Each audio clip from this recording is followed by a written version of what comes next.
O escândalo de fraudes no Instituto Nacional do Seguro Social, o INSS, revelou que Jerônimo Arlindo da Silva Júnior, conhecido como Júnior do Peixe, ex-diretor da Confederação Nacional dos Agricultores Familiares e Empreendedores Familiares Rurais do Brasil, a CONAFE, atuou como secretário parlamentar do atual presidente da Câmara dos Deputados, Hugo Mota, do Republicanos, entre outubro de 2020 e fevereiro de 2021. Eu só vou dizer um comentário rapidinho. Ora. Vamos lá, vamos saber mais sobre esse caso com a nossa Daiane Oliveira aqui no plantão. Bora!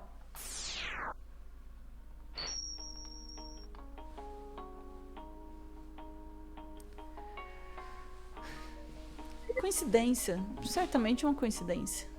Uma coincidência bem peculiar, né? E aí a pergunta que não quer calar é: será que eles ainda querem a CPI do INSS? Eu acho que sim. Mas pode falar, né? Talvez não, né? Não, eu acho que sim. Eles querem esclarecer tudo o que vem acontecendo. Eles querem que a verdade venha à tona. Eles querem cortar na própria carne. Eu tenho certeza disso. Enfim, pois é, Ana. A gente vai começar falando sobre o pedido de CPI e, inclusive, vem tomando força também dentro do próprio governo, dentro dos ministros do governo Lula. Quando o escândalo da CPI, o escândalo do INSS saiu, muita gente ligou diretamente Lula ao escândalo, uma fama de corrupto, ladrão, um antipetismo voltou, né, cresceu bastante, e aí as pessoas começaram a pensar, poxa, como é que reverte isso? Mostrando, então, que o escândalo do INSS vem de muitos anos, inclusive vem de antes do próprio Bolsonaro, mas que toma força, foram 4 presidentes do INSS envolvidos, mas que toma força quando o Bolsonaro vai lá e assina um decreto que você não precisa mais fazer uma biometria, não precisa mais uma autentificação mais rigorosa para conseguir esses empréstimos. Eu estava olhando, inclusive, da minha mãe, eu falei isso em algum outro post, tá? Minha mãe foi vítima desse processo aí, desde 2023, que tem descontos da minha mãe, e aí tem um período anterior a 2023, seríssimo. O período anterior a 2023, que também tem descontos de uma outra associação, ela mora na Bahia, a associação é de Pernambuco, de Fortaleza, essa é de 2023, mas a anterior é de outro estado, 2021, se eu não me engano, já é de outro estado, e por aí vai.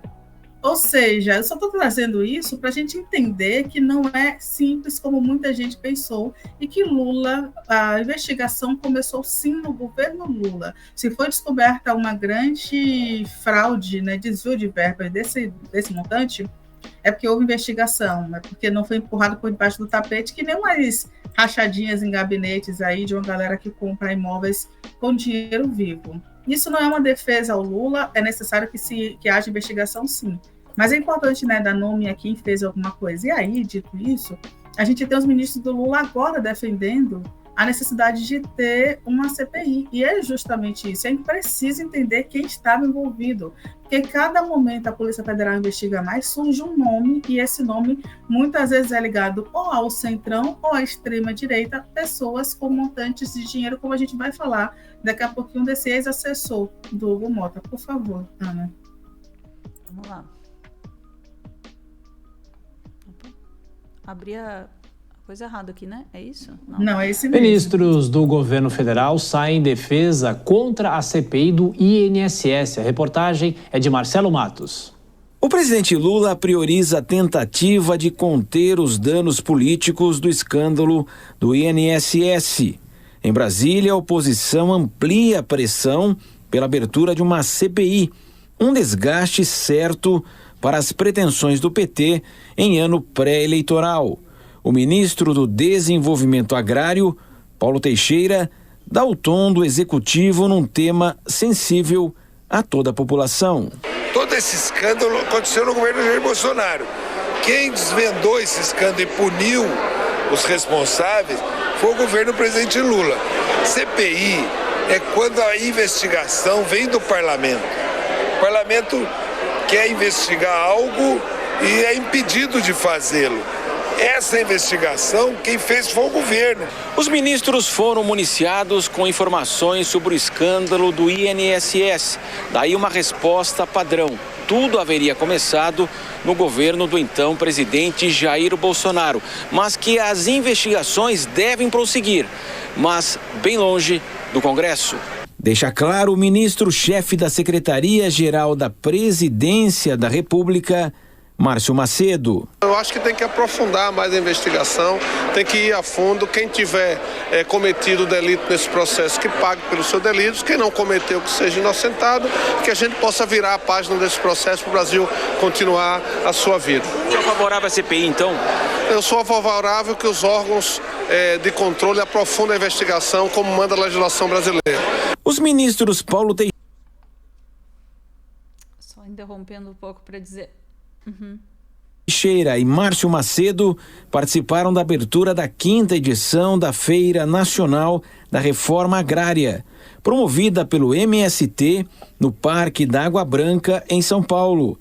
A ministra das Relações Institucionais, Gleisi Hoffmann, estava na agenda, mas não compareceu. Nesta sexta-feira, deputados e o presidente da Câmara, Hugo Mota, estão sendo aguardados na Feira do Movimento dos Trabalhadores Sem Terra. Opa.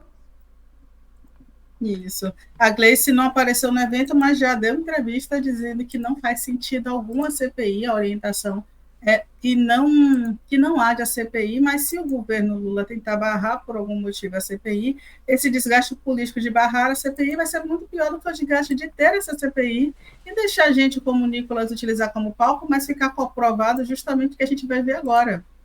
E o que é que a gente vai ver agora? Eu vou te pedir para mostrar, por favor, Ana, que é isso aí, é a revista Fórum. A gente vai debater CPI para quê? É preciso CPI, não é preciso CPI, mas vamos saber, será que é preciso mesmo? Porque olha o que a revista Fórum traz, que um dos investigados, o investigado por fraude do INSS, era assessor de Hugo Mota na Câmara.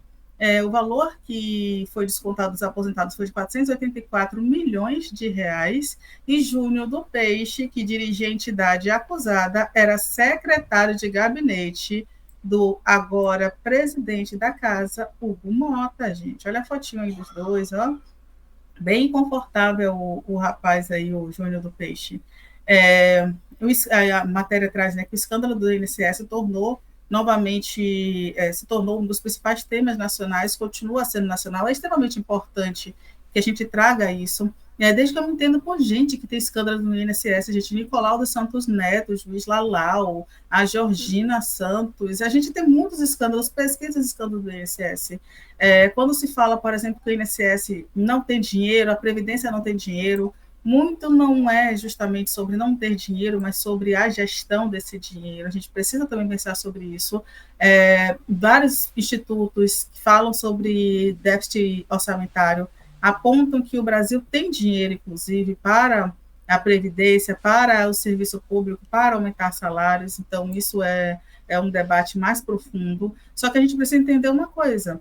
Essa oposição que está pedindo CPI é uma oposição, por exemplo, que tem pessoas ligadas a Hugo Mota, porque é uma pessoa do Partido Republicanos, é uma pessoa que gere aquela casa tentando agradar gregos e troianos, só que agora ele está muito a lá bolsonarista, sobretudo com o que vem acontecendo com a Ramagem. E a matéria aqui, por exemplo, apresenta que essa pessoa que é indicada como uma das pessoas que dirigiam a entidade, que está apontada como participante dessa fraude, foi, durante um bom tempo, um articulador do Hugo Mota. Então, foi durante o governo anterior que as fraudes se multiplicaram, o governo do Bolsonaro, foi envolvimento direto de figuras de alto escalão da gestão na época. Agora, as investigações alcançam também aliados do Hugo Mota, atual presidente da Câmara dos Deputados. E a CONAFER, entidade que teve como diretor Jerônimo Arlindo da Silva Júnior, o Júnior do Peixe, é a segunda instituição com maior valor de descontos associativos do INSS, totalizando esse valor, de 484 milhões entre 2019 e 2022. Esses valores cobrados diretamente de aposentados e pensionistas estão no Centro de Apurações da Investigação da Polícia Federal e da Controladoria Geral da União. A matéria ainda traz que o Júnior do Peixe ele foi nomeado como secretário parlamentar do gabinete Entre 2020 e fevereiro de 2021. Ele ficou aí, né, um tempo com o Hugo Mota. Durante esse período, ele também exercia cargo de diretor de assuntos institucionais da CONAFER, justamente a entidade sobre suspeita de operar irregularidades e o recolhimento desses valores. Além da atuação do gabinete, Júnior do Peixe teve laços políticos com republicanos, legenda presidida por Mota. Em 2024, ele tentou disputar o cargo de vice-prefeito de Marisópolis, no sertão da Paraíba, o mesmo estado de Hugo Mota, região, inclusive, onde mora a família de Hugo Mota, e mantém forte controle político pelo partido. Em suas redes sociais, são comuns imagens isoladas do ex-chefe poderoso, Hugo Mota, é claro, para sinalizar poder, para sinalizar que ele tem esse livre acesso mesmo. E aí, só para a gente finalizar sobre a entidade investigada, a CONAFER foi alvo de investigação desse inquérito e é considerado que foi mesmo período que os valores arrecadados pela CONAFER saltaram de R$350 mil em 2019, depois foi para 57 milhões em 2020, gente. De um ano para o outro, as arrecadações passaram de R$350 mil em 2019 para 2020 chegar a 57 milhões. A escalada continuou nos anos seguintes, com 92,2 milhões em 2022, 202,3 milhões em 2023, consolidando, então, a entidade como uma das principais alvos dessa operação, que é a Operação Sem Desconto da Polícia Federal. Nesse período, né, como a gente acabou de falar, o ex-assessor do Hugo Mota, ele estava na entidade em 2019, ele estava na entidade em 2020, quando houver esses saltos. Então, é por isso que a Polícia Federal está aí de olho, o nome dele aparece. Segundo a Polícia Federal, o esquema é que envolve 3 entidades, das quais 11 são investigadas formalmente nesse período de 2019 até 2024, e o desconto soma 6,3 bilhões, valor que ainda passará para a auditoria para ser confirmado, né, para confirmar se é considerado esse montante. Como os desdobramentos eita, gente, que eu estou embolando hoje, viu? Como desdobramento da operação, a Advocacia Geral da União, a AGU, solicitou o bloqueio de 2,56 bilhões de bens com base na lei de anticorrupção, inclusive uma lei que o próprio Congresso está tentando derrubar, a lei de anticorrupção, e a medida abrange 12 entidades suspeitas, com exceção da CONAFER e da CONTAGE, que foram excluídas dessa ação judicial. Sim, essa entidade que a gente está falando não teve os bens bloqueados, foi excluída da ação judicial, assim como a CONTAGE, uma outra entidade de Minas Gerais. Estranho, né, gente? É minimamente estranho, enfim. A CPI, uma coisa interessante também é que o avanço da CPI motivou a abertura de uma comissão parlamentar de inquérito na Câmara para apurar os descontos indevidos. No entanto, o presidente da Casa, Hugo Mota, afirmou que não há espaço para mais uma em razão do limite regimental da Casa, porque já tem 5 CPIs instaladas simultaneamente. Isso não quer dizer que a CPI não possa ser aprovada, por exemplo, e fique, né, aguardando alguma CPI finalizar para entrar no regimento. Mas o Hugo Mota, ele não sinaliza querer a abertura da CPI.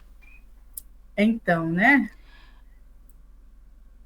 Eu acredito que tem uma vírgula do meio dele em Brasília que diz assim, por que será? Talvez seja, não haja interesse.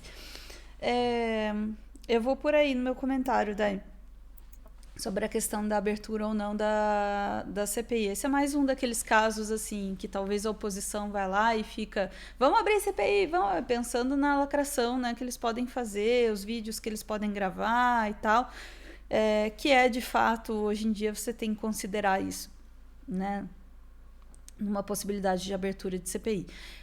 Mas também é um daqueles casos, né, como foi a CPI ali do 8 de janeiro, né, em que a oposição acha que vai fazer um negócio para se dar bem e pode acabar se dando muito mal, assim, sendo exposta. Mas eu não, dito isso, assim, mesmo que acredite que há a possibilidade, né, da oposição ser exposta e muita coisa assim sair, porque de fato esse escândalo aconteceu sob o governo Bolsonaro. Então a gente sabe, né, que a sujeira que for desencavada aí, ela está ligada ao bolsonarismo, né? E ao Centrão também, né? Não vamos esquecer disso. Mas a narrativa que está sendo construída, e deixou-se que essa narrativa fosse construída, né? De que, olha, o governo Lula tem culpa nisso, tarará, tarará, que é uma bestidade enorme, né? Porque, enfim, o escândalo ocorreu durante o governo Bolsonaro, foi descoberto e está sendo desmantelado sob o governo Lula. Isso é óbvio, só que essa narrativa não foi estruturada, entende? Pelo próprio governo Lula. Deixou-se que essa outra visão dos fatos se consolidasse, e aí representa um risco. E por conta disso, eu acho que talvez não há interesse de nenhum dos lados em que ocorra essa CPI. E dito isso também, eu diria que essas sujeiras que estão sendo desencavadas aí, nós todos da imprensa podemos muito bem fazer este papel também de desencavar e jogar isso aí no ventilador, né? Às vezes não precisa da CPI necessariamente, né? E a Cado tá lembrando aqui, né, no chat, que a narrativa de que o Lula roubou o INSS foi comprada pela mídia hegemônica no mesmo dia que saiu, né? Então, assim, é uma chance, né, deles rebaterem em cima desse ponto, embora seja óbvio que, de novo, o escândalo, né, o roubo aconteceu durante o governo Bolsonaro e tá aparecendo. Isso é uma recorrência, uma jogada ensaiada, né? Tá aparecendo e sendo investigado no governo Lula, né? E aí teria que reforçar um pouquinho mais disso para poder entrar numa CPI, eu acho, né? Mas enfim, é isso, Dai, ficamos por aqui? Pois é, né? Ficamos por aqui. Bora lá, gente, recadinho super rapidinho. Vou aproveitar, finalzinho do vídeo, para chamar você para ver o nosso novo episódio do Telescópio, que estreia amanhã, quinta-feira, dia 15, às 14 horas da tarde. Esse episódio já está disponível para você que é assinante do nosso clube de canais aqui no YouTube, hein? Fica a dica para quem ainda não é. E para quem não é, estreia amanhã esse vídeo, que é sobre a relação entre Donald Trump e os donos das Big Techs. Será que esse casamento aí já está indo pro buraco? Será que vai haver uma separação ou não? Será que ainda dá para salvar esse relacionamento de muito amor entre eles, hein? Fica aí o questionamento, você vai descobrir nesse vídeo. E fica o convite para você assistir também e fazer parte do nosso clube de canais. É isso aí, chat. Voltamos em instantes para mais assuntos do dia. Beijos.